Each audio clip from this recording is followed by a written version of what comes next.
So our goal today is to start conversation amongst each other, to hear from Commissioner Johnson around current guidelines and guidance for continuing to remain open or reopening this spring and summer, and then to give some space for all of us to talk with each other in a little bit of a less formal way. So if you stick with us through to the end, we're going to do a little bit of an experiment in trying to emulate the sort of post-conference lobby chatter. You know, when you're leaving the workshop and you're grabbing your cup of coffee and you strike up a conversation with someone, we want to give you some space to do that. And we're going to do that at the end with choose your own breakout room. So you can kind of pick a room and go in and see who is there. They're the people around the coffee table and chat with them. And then you can pop back out and talk to a different group. But we're going to start by hearing from a few folks from across the state who represent different kinds of organizations and different geographic locations to hear about what's on their mind, what's top of mind for them right now as they look at the next several months. And the prompts that I put to these speakers were to share with us either any challenges that they're currently puzzling through, anything exciting or important that they see approaching on the near horizon that they're getting ready for, or anything that they've learned or innovated in the past year that they intend to continue doing moving forward. So any sort of positive changes that came out of the forced innovation of the last year. And we're going to start by hearing from Shannon Haines at Waterville Create. Thanks, Carla. Good morning, everyone. It's so great to see so many of these faces that I haven't seen in a long time. I'm the president and CEO of Waterville Creates. We actually have 3 distinct programming divisions, and I'll talk about each of them a little bit. I will say that we have suspended all in-person programming at all venues and divisions since mid-March of 2020. We, I think, have stayed really relevant and visible by innovating through virtual and alternative programming. We've done a lot of online streaming content, both through film and through arts education initiatives. I would say our most successful program has been our Art Kits for All distribution, where we've distributed free art kits and instructions to area families. We've distributed thousands of kits. I would say we're probably close to 5,000 at this point. It's just been a really well-received and valued program, and one that we plan to continue even after we return to in-person programming. So that's been great. We also learned about our teen, we do a teen program called Slice, which is about arts education and career paths in the arts. And we actually saw a quadrupling of participation when we moved that program to online, because it removed that barrier that so many of us in Maine face, the transportation barrier for arts participation. So that was another just sort of silver lining and learning that we'll be considering as we return to regular, or whatever regular is, programming in the future. To just talk specifically about our programs and venues, I'll start with the Waterville Opera House. It's an 810-seat performing arts venue, historic, gorgeous building. In pre-COVID times, we did 5 theater productions per year, musicals and straight plays, lots of live music, concerts, comedy shows, dance recitals, nearly 200 events a year at the Waterville Opera House.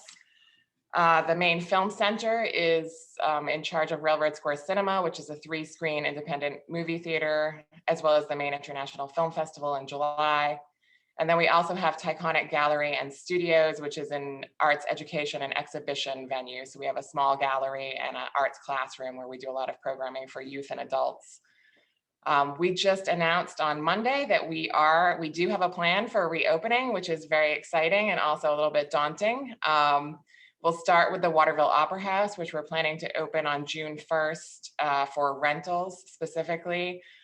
We have lots of area dance schools that are eager to get their kids on stages, so we'll be reopening for that in June. The capacity I mentioned is usually 810. It will be reduced to around 250 for social distancing purposes. For the Maine Film Center, we will be hosting the Maine International Film Festival again in July. Last year, we did a hybrid model where we did online screenings and screenings at the Skowhegan Drive-In. We will once again use the drive-in and virtual screenings, but we're also planning to do screenings at the Opera House and at Railroad Square Cinema. And then we'll reopen the cinema after the festival and from there on out. So we're really using the festival as our launching off point to reopen the cinema. We don't have specific plans for Tyconic Gallery and Studios at this point. They're very intimate, small venues, and we just don't have much capacity with social distancing requirements for that. So that's our loose plan. I will say that our board is very supportive and eager for us to get back to in-person programming. We also recognize that we may need to pivot, and we will always follow guidance from the state and public health officials in terms of whether we need to make adjustments to the plans that we currently have in place.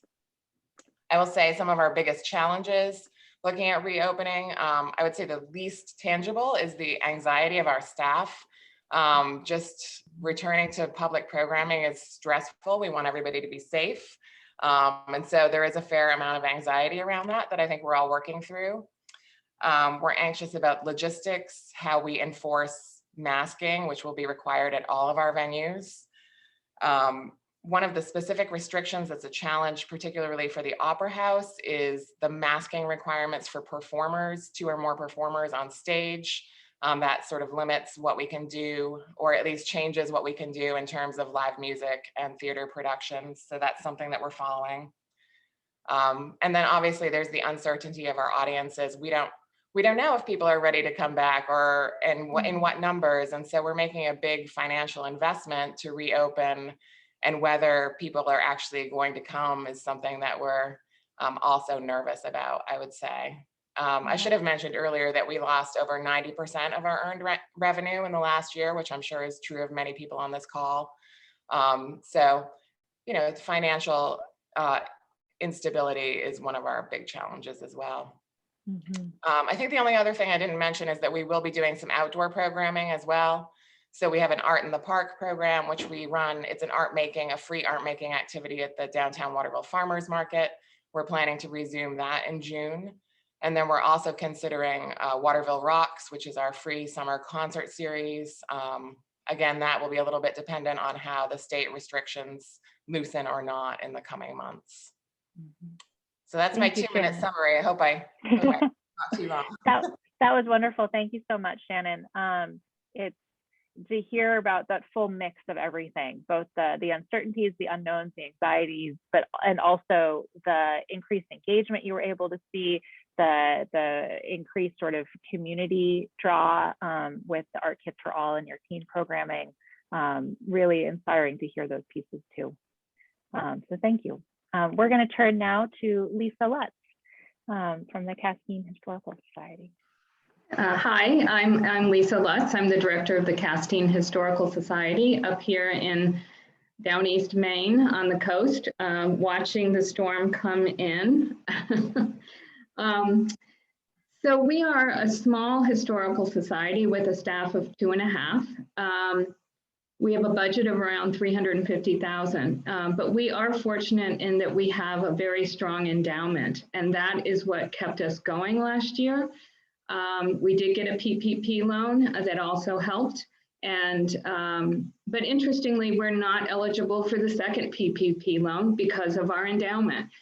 They're now taking into consideration interest earned on your endowment, so we weren't able to show a loss because endowment did well last year. So so for us, we managed through the year. We did close our exhibits. We have also a small space.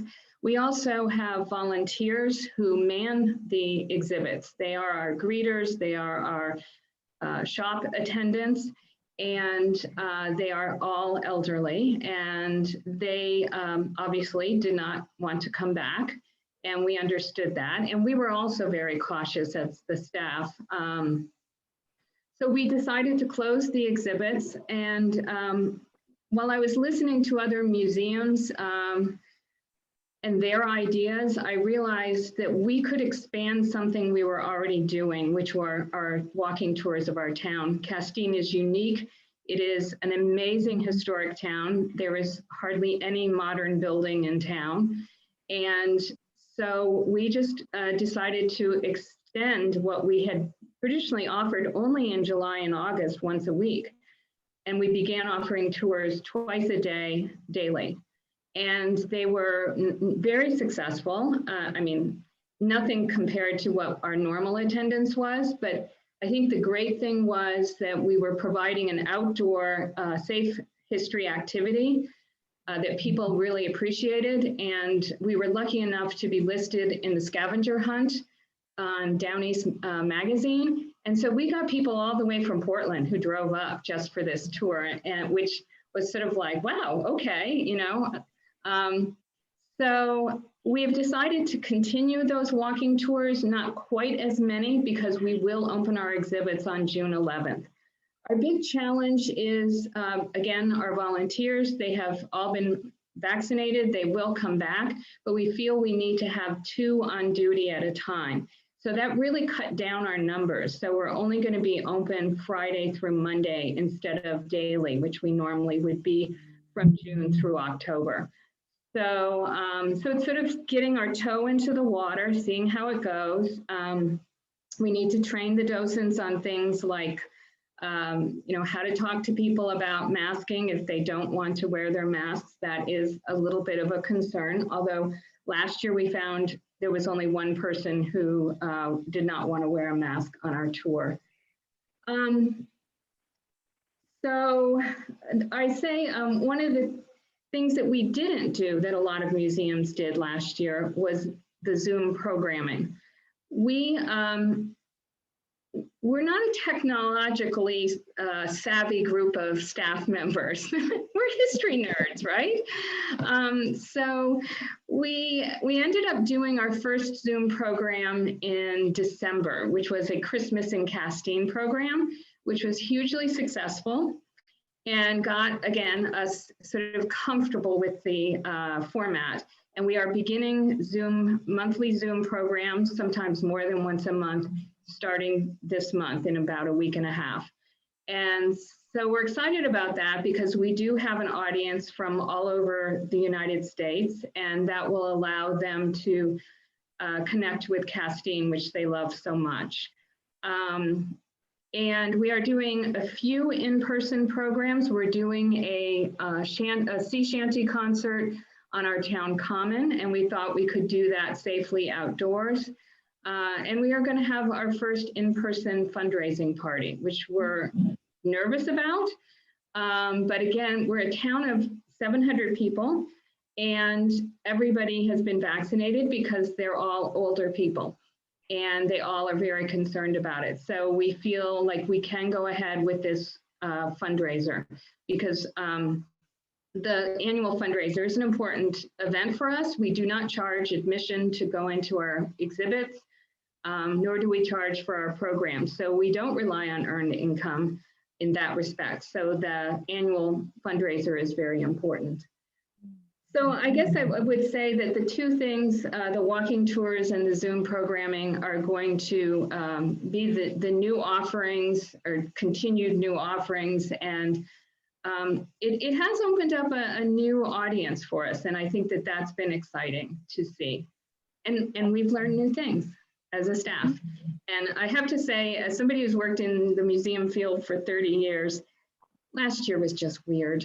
You know, to wake up and say, I really don't know what this day is going to hold and how to run a museum. I mean, when before you just did it in your sleep because you've been doing it for so long.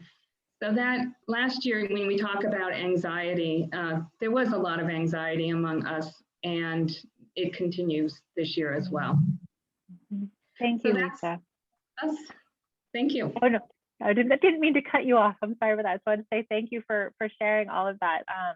Again, really lovely to hear about the innovations that have come alongside the anxieties and the way that we're growing forward and trying new things. I'm going to hand it now to Kent Bridges from Ogunquit Playhouse.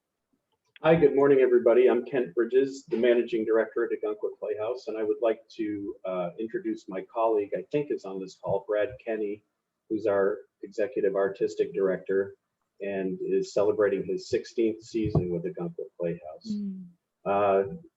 Our Playhouse is a 700-seat historic theater, and we're about to celebrate our 89th year. Typically, we operate with an $11 to $12 million budget. We're obviously projecting much less revenue this year, and we're also projecting a deficit, which I'll say our board fully supports as part of our recovery plan.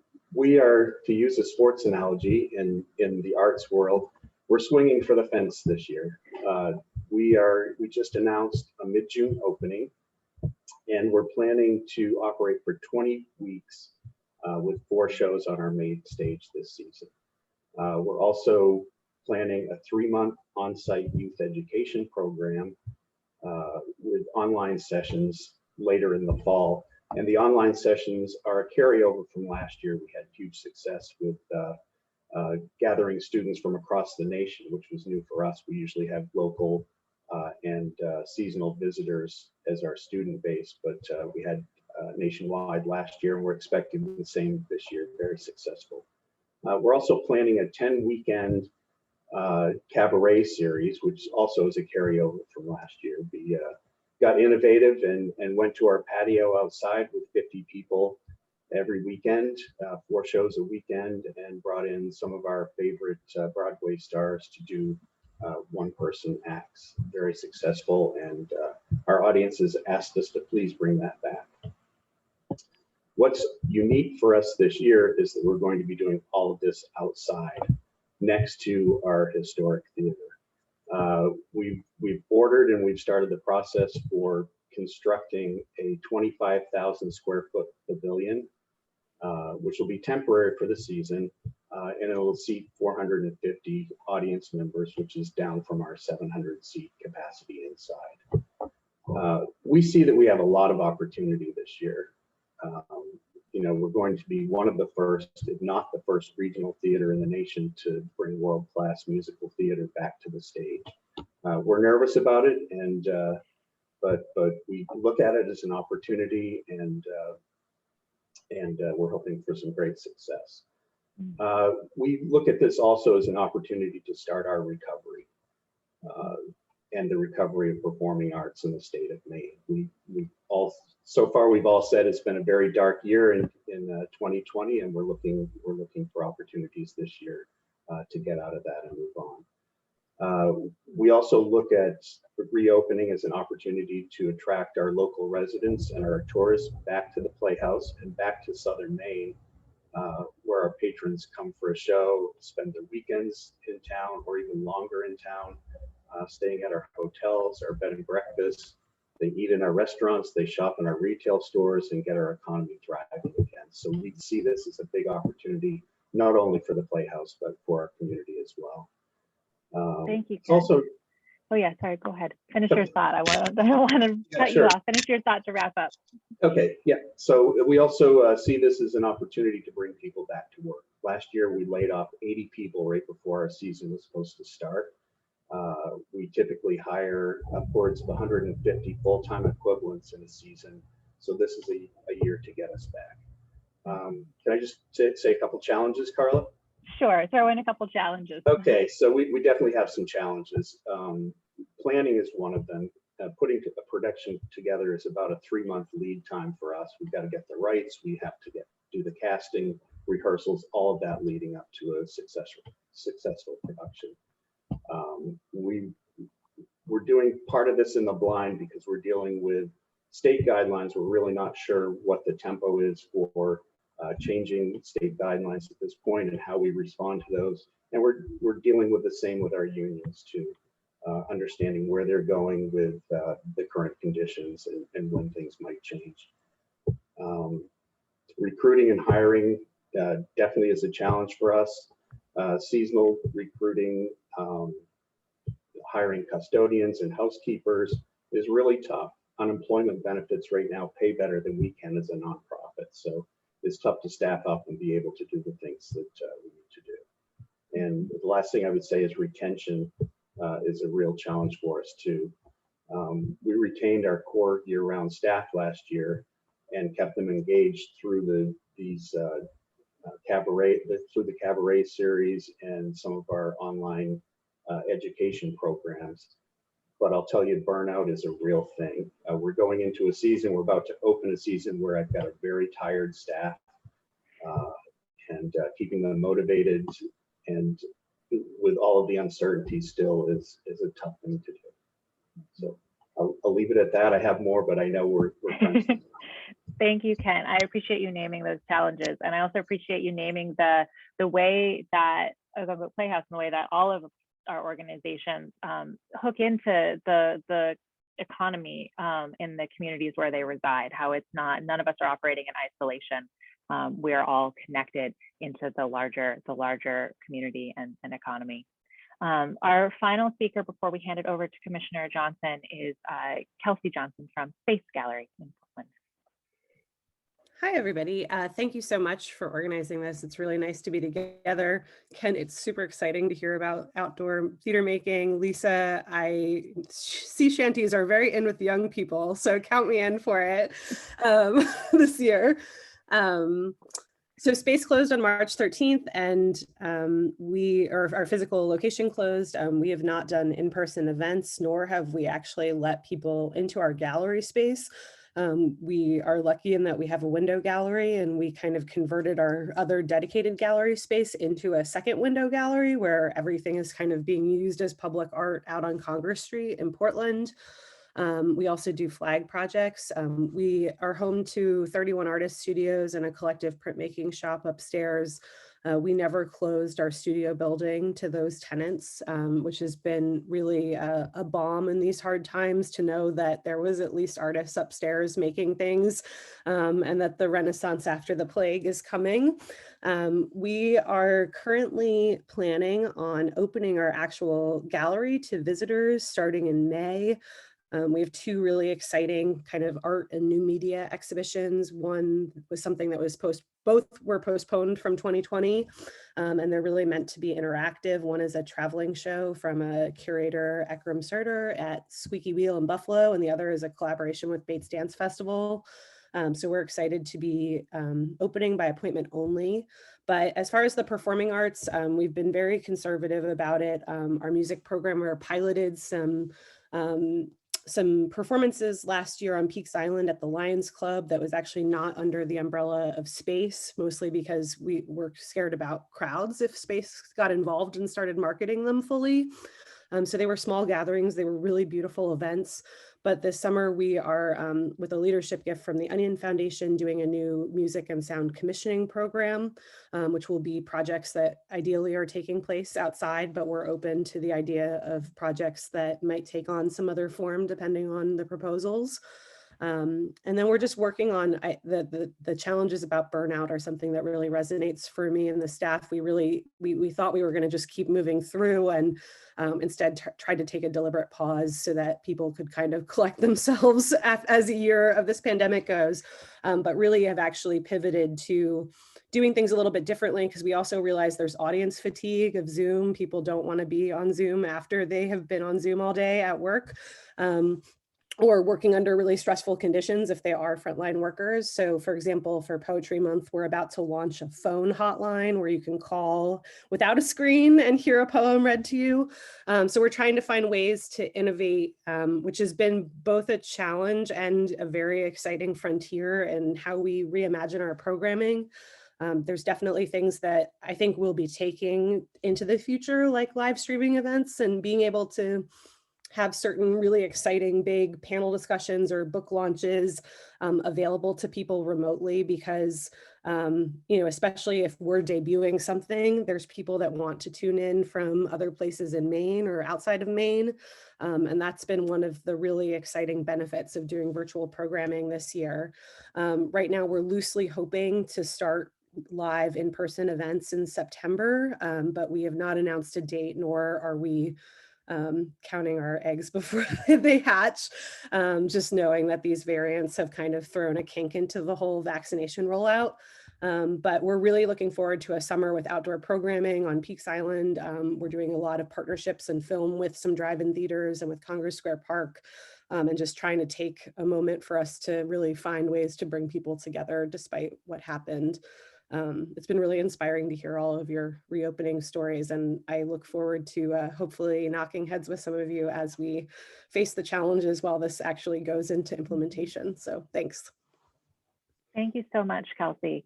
It just strikes me as I listen to all of you speak, the resilience that's in all of these stories, right? And acknowledging the challenges and then thinking about what can we do to address them? And as the challenges continue to evolve, I'm also very excited to call into the poetry hotline. That sounds absolutely delightful.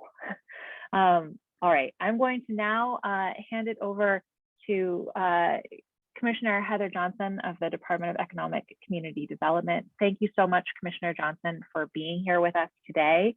And I would love if perhaps you could share a little bit about where we are right now in terms of guidance and guidelines around continued operation and reopening. And then I'd love to pose a few questions that we've gathered from the folks here in their registration and in the chat.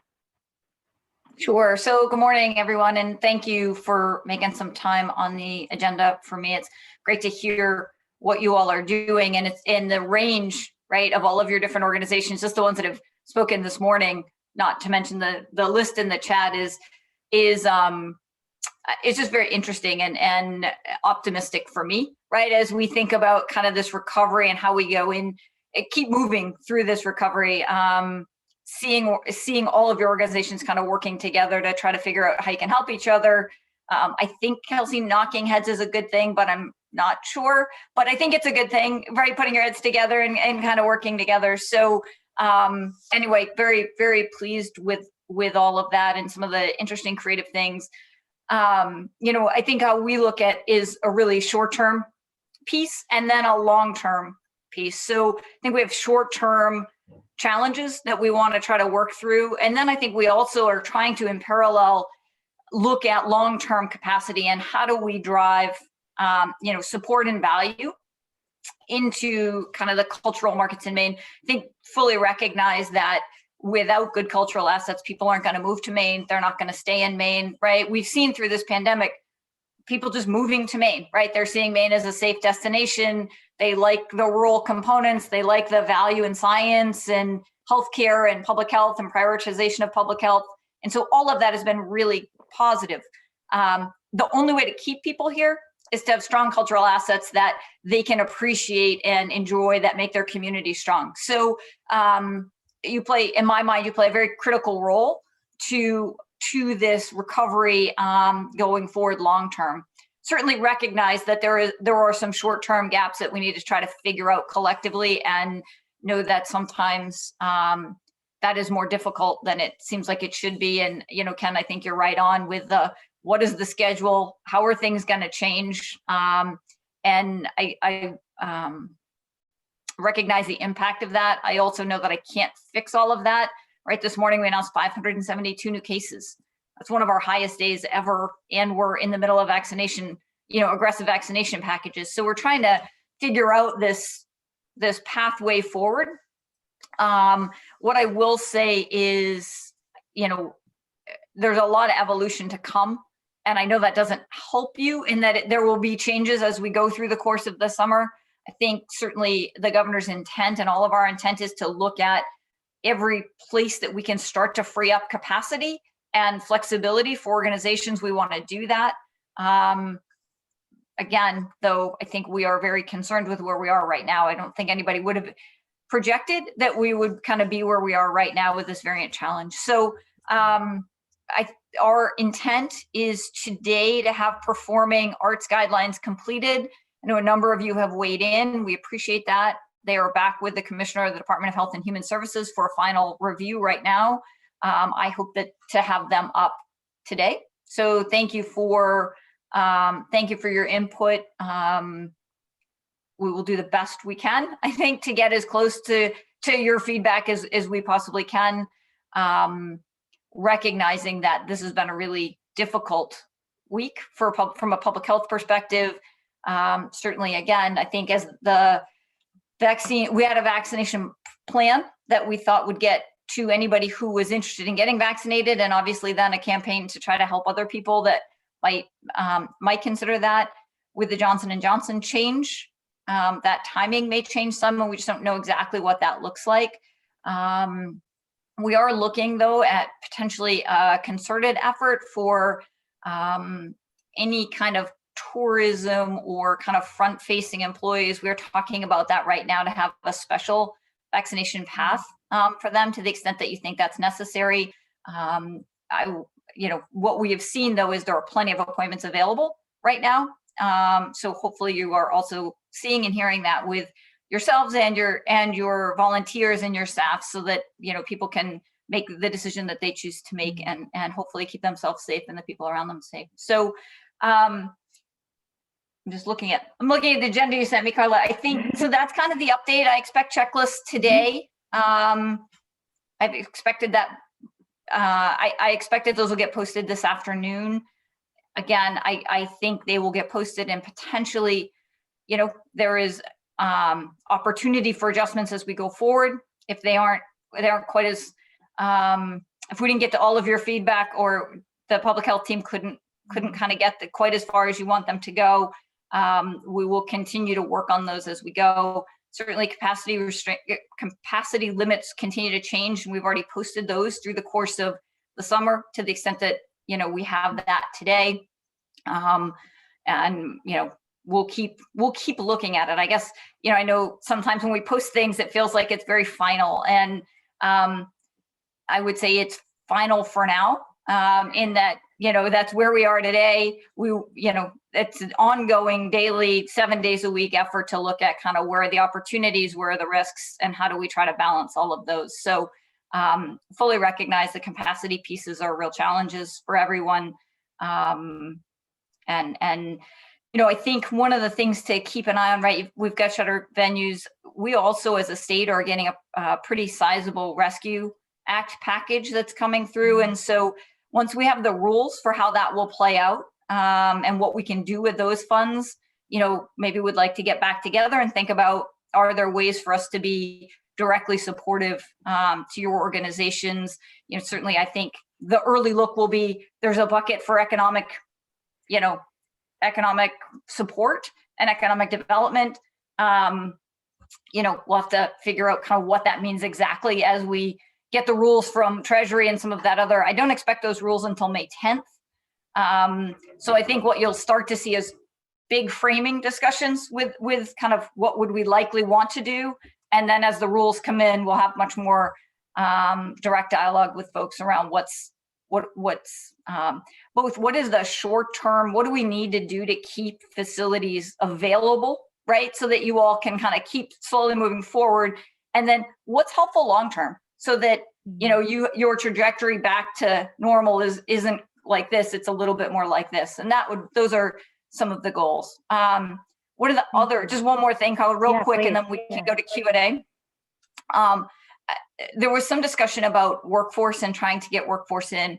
One thing I wanted to throw out there, because we just did this this week, we figured this out this week.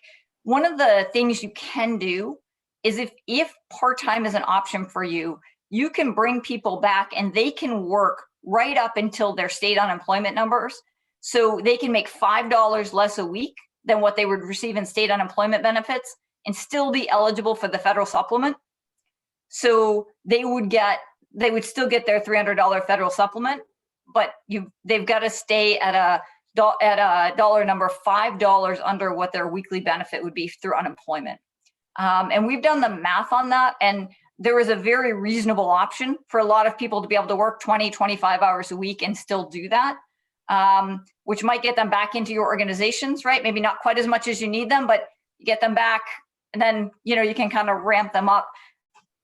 We developed a calculator. I believe it's up on the Department of Labor's website, but Abby or Carla will get that to you if you maybe want to send that link out so people can kind of do that math for themselves. Individuals can say, well, if I make this much an hour and my unemployment benefit is this, here's many. I mean, they can do it with a calculator too, but we thought it would be easier just to make a tool for people, because sometimes, right, I think in this world of uncertainty where everybody, you heard it from everybody that spoke, right? People are exhausted, they're mentally exhausted, they're physically exhausted. And so the easier we can try to make some of these tools, we want to keep doing that, so that they can just plug their information in and it will spit out an answer, and they don't have to kind of make sure that they were right. That's wonderful. Thank you. That will be excellent to be able to share out. I've got a question here that came in from our registration process, and actually I'm kind of folding a couple of questions together around sort of what you're talking about of we're living in a state of flux, right? It's final for now, and then things may change. Are there specific pieces of the guidelines that you see as sort of most likely or kind of in priority order for how things will change in terms of, you know, is it about capacity where we're going to be shifting there? Is it about distancing, 6 feet distancing changing to 3 feet distancing or something like that over time? Where are the kind of levers that you see as potential shifts in the guidelines going forward whenever it becomes safe and practical? Yeah, so I think the big components of where we are right now from a protocol perspective are masking, distancing, performer requirements, and contact tracing. And those seem to be the big four things that create challenges. So I would say those are the four that we try to focus in on as we review and look. There were certainly other things, although the public health team has taken out a lot of the kind of surface cleaning work to go back to whatever your normal surface cleaning was, because surfaces just seem like they aren't quite as, that surface contact isn't quite as impactful as it was. So I would say those are the four, and we'll keep looking at those and evaluating those. And certainly there's, you know, been a lot of feedback and discussion from many members of this group and our team in conjunction with the public health team. So if there are others that people have that we don't recognize, but certainly recognize this timing challenge as well of, you know, how much ahead can we predict things effectively and how much time do you need to do the work that you do? So, yeah, thank you. Nat, I'm curious if you're seeing any questions popping up in the chat. Yeah, there are a couple comments and questions about whether there might be funding to help support facility improvements and particularly HVAC improvements. That is one of the things on our list for this Rescue Act funding. As soon as we know what we can do with that, we are getting a lot of questions on that from a lot of different sectors. And the challenge I would say is right now, there's not a direct correlation to upgraded HVAC systems and capacity, right? But certainly as capacity increases, you want to have the best ventilation system you can have. So I understand the question. I just want to make sure there's not a direct correlation to that drives additional capacity yet. Another question that I'm seeing here is around sort of the reaction in the guidelines to vaccination and vaccination percentages. How are you thinking about the vaccinated percentages in how they play into regulations, especially around, say, performing arts groups where maybe a cast is fully vaccinated and they're meeting the guidelines from sort of their national unions in that regard? Yeah, so there's a lot of discussion about that, and that actually stemmed from the feedback from some of you all on the early draft guidelines. I don't know where they're at on that. We've talked a little bit. There are a couple of states that have different kind of percentage vaccinations allow you to, if you're vaccinated, you can kind of do these things. The challenge is, and when you talk to those states, is how do you know who's vaccinated and not vaccinated? And they can't answer that question. They're like, well, we're just going to say if you're vaccinated, do it. And I think there is some concern, at least on our part, about that at this stage, particularly with where we are right now from a public health perspective. There certainly is a point in time at which, people that want to be vaccinated can be vaccinated. We're not there yet. So, I don't have a good answer to that. It's certainly a dialogue we have and are trying to work our way through. And we've reached out to the other states that are trying to do some of these things. And it ranges from, we've got a vaccine passport and people have to show their card all the time. And that doesn't, right? That's one end of the spectrum. The other end is we just ask them and they either come or they don't come, right? And so we haven't found a good solution yet. Thank you. I know that you've got to leave us in just a moment. So I wonder if I can close with this question of who should people contact if they have questions specific to their organization? Something like if you don't get inspected by the fire department, so you don't actually know what your official capacity is, or they want to get some feedback on their safety and prevention plans, who can people reach out to? Yeah, so for the capacity thing, your local fire department is who sets your capacity, and every facility should have a capacity. Some of you maybe don't have one because you've never really needed it, and at some point you were issued a capacity level, but it just has never really been a relevant part. So local fire can do that. Your local fire departments know how.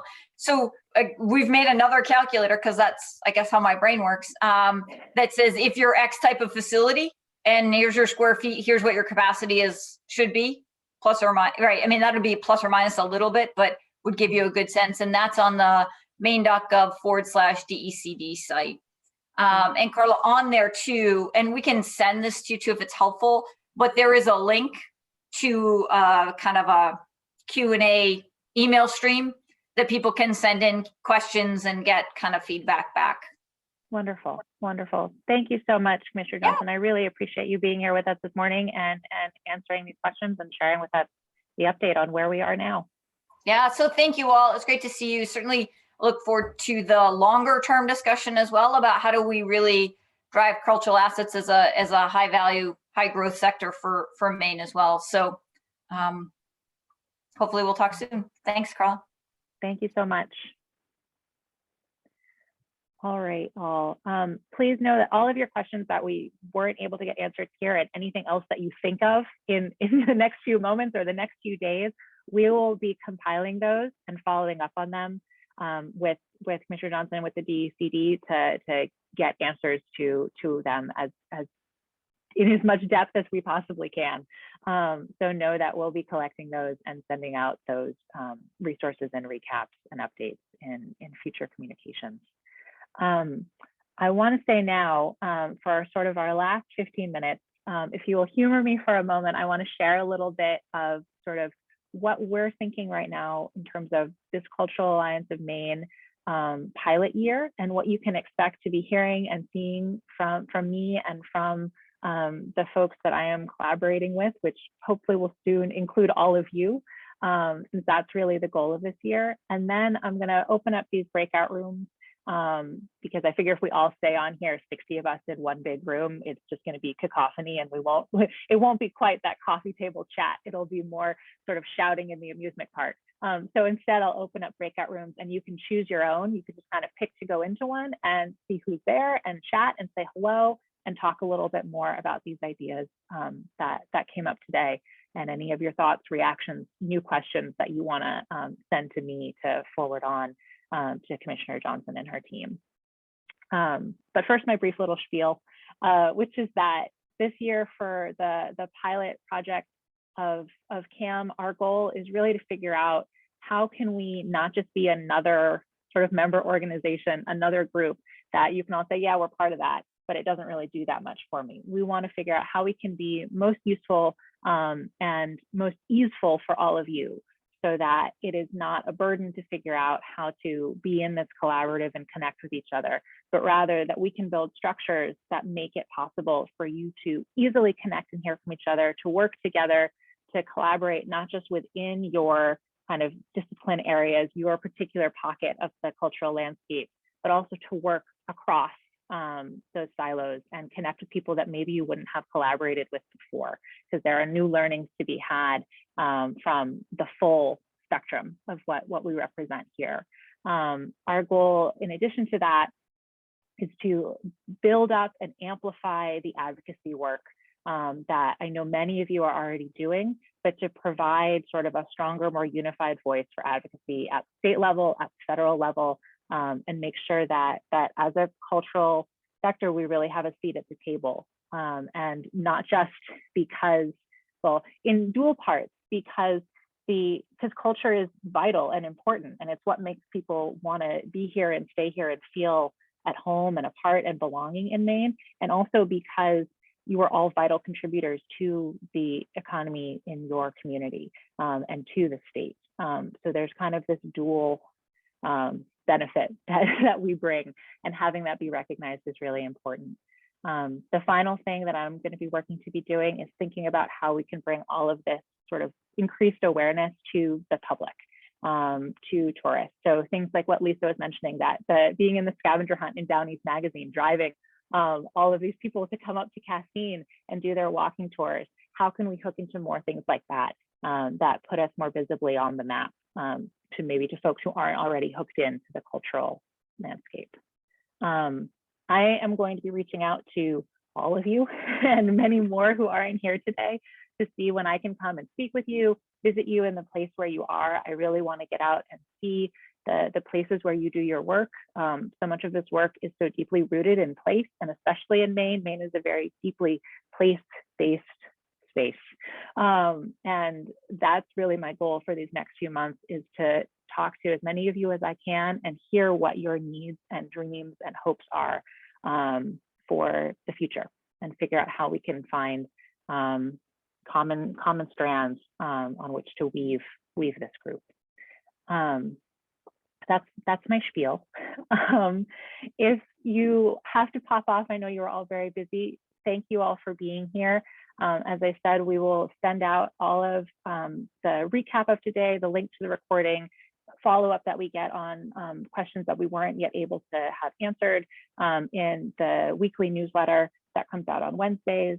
You can always email me, culturalmaine@gmail.com, and we can talk one-on-one too. And for now, I'm going to open up these breakout rooms. And if you'd like to stay and chat with some folks, pop yourself into a breakout room, say hello, and chat. And you can pop in and out as you please and try different ones, because it should allow you to choose your own.